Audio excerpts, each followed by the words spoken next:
Hi guys, and welcome back to the channel. Now, if you are already subscribed, you may well know that we have been alluding to the fact that we have a big change on the cards and we have made a big decision. If you haven't subscribed, then go ahead and do that now, and remember to click that notification bell too. Yeah, so we left full time for this. This is our second time. We left about 9 months ago in August last year, July last year actually. And we've had an amazing trip so far. We've been to Scandinavia, done a bit of the UK, and in the winter we went down to Spain. Absolutely fantastic. And we've decided, haven't we, that this nomadic life is one that we don't want to be giving up just yet. So we have looked at a few different options. We've looked at buying a canal boat and living on one of those. We've also looked at buying a sailing boat. But we can now reveal we're dreamers.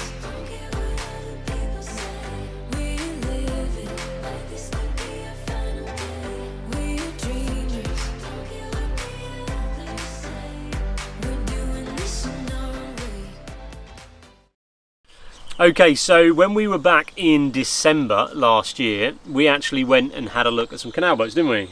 We did. We really liked the idea of slowing things down a little bit. At the time, we thought, oh, this might be a nice idea, and living on a canal boat to explore the waterways of the UK.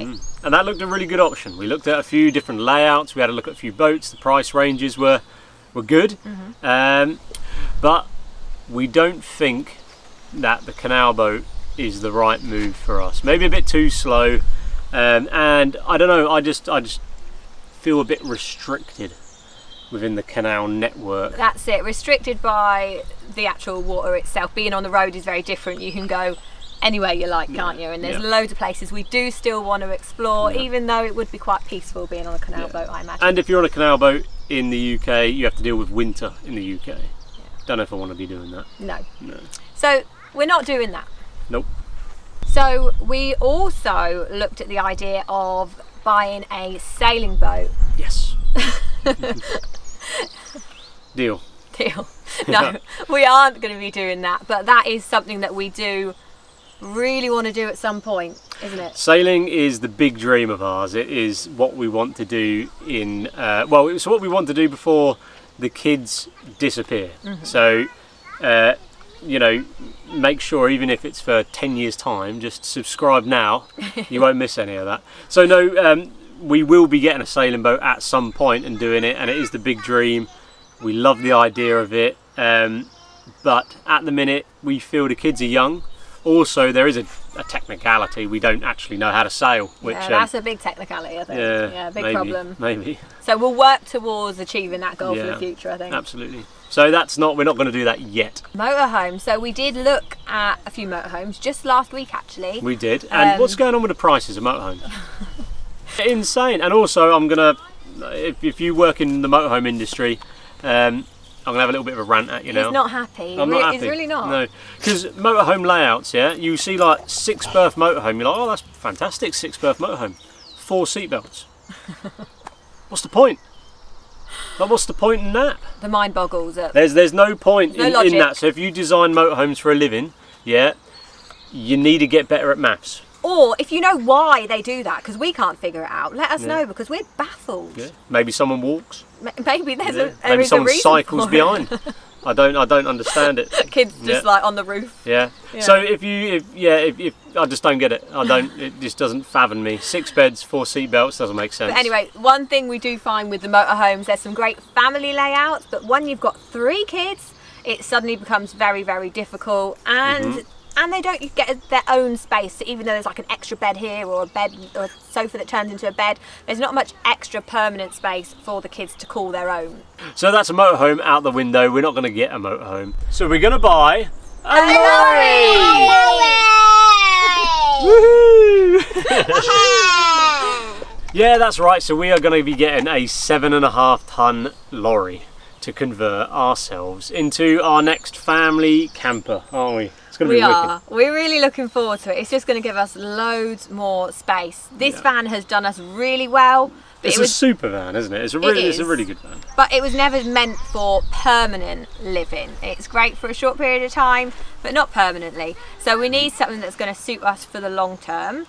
and the lorry is going to allow us to create our own layout, which is going to give the kids full-size beds, each of them a full-size bed, space to play, and something that I'm looking forward to is having an oven. An oven, yeah, no, an oven would be nice. But yeah, so we decided to go for the lorry because it's a good size unit that we can design ourselves. I think we've got the freedom, and we can build it how we want to build it. We can do the layout that we want to do. We can put the systems in that we want to put in, and so it just gives us the flexibility. And we feel the 7.5 ton lorry, it's not too big that it's going to restrict us that much. We don't feel not excessive like a coach or that sort of length. It's very tall, so it does look quite big, but it should still enable us to get around and do all the adventuring that we like to do. That's it. So I've been designing away. I've been sketching all my designs out over and over again, which is what I did for this. I sit down and I get the dimensions, internal dimensions, and I start drawing out and planning out, and I've done like 20 of them. About 50, with his colouring pens as well. You'll see him in an evening getting out his notebook the and crayons. his colours. So we think we've got the design sussed now. There's obviously going to be changes when we actually start the build, but we think we've got a good design. It's going to give everyone a nice bed, got a good kitchen, shower room, some garage space and all of that sort of stuff. But the big one is this is a 7.5 ton vehicle, and I know I look really youthful, so I obviously don't have the C1 endorsement on my license yet, so I need to go do my driving license for my C1, which is something I'm sort of in the process in at the minute. We've just started. You've done your medical, so that's like one of the very first things you've got to do, and you've sent off for your provisional, is that right? That's right, yeah. So I've got my theory test next, and then we get on to the training, and we'll hopefully get it smashed out soon enough. But we're going to put a vlog together on the process of getting your C1 license, and I'll tell you how much of a faff it is, how much it will cost, and yeah, it will be if you want to stick around for this journey of getting a license and converting a lorry into a family camper, then make sure you subscribe and hit that notification bell, because I think it's going to be awesome. It's going to be awesome, and we will be vlogging the entire conversion, so our summer is going to be exceptionally busy. We've obviously got stressful. Busy, yeah. Stressful might be the better word than busy, but yeah, we're obviously still going to be homeschooling the kids and doing everything else that we do, as well as adding the lorry conversion and vlogging it to share with you guys too. But there is one last thing that you guys might be able to help us with. Hopefully. Oh, sorry, I thought you were telling me to stop. I thought she was telling me to stop. I don't. She's like, stop. Fingers crossed. Stop. Fingers crossed. You guys might be able to help us with, because we are doing a conversion, but we don't have anywhere to do the conversion.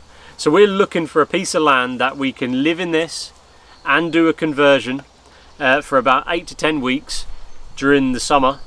So if you have a bit of land, if you know of anyone that does, then please head over to our Instagram, pop us a message, comment on the YouTube, do whatever, and let's see if we can get some help from you guys. That would be grand. Fingers crossed one of you can be our shining hero and save the day with a bit of land. Absolutely. Like, there are people that do it on the road, but I don't want to be doing that. No, so we're happy to pay to rent a bit of land for that period of time to make it less stressful. Yeah, absolutely. So if you can help us, then please get in contact. Now there is just one more thing we want to say, and that's that we are going to be at Campervan Camp Out Festival next weekend, 5th to the 7th of May. So our van is actually going to be on the display lineups, which is really good because it will be up for sale soon. Oh yeah, we did mention that. Yeah. So we'll be on the display lineup. So if you want to come say hello, have a look at the van, then please do. And we're also going to be doing a talk at 3 PM on the Saturday on why you should visit Norway, because it is our favourite country to do motorhoming and van life. And so we're going to be talking you through a little bit about Norway and some of the places that you can visit. Yeah, we're preparing for that right now, and we're bricking it. Yeah. Well, I don't know why we agreed to do that.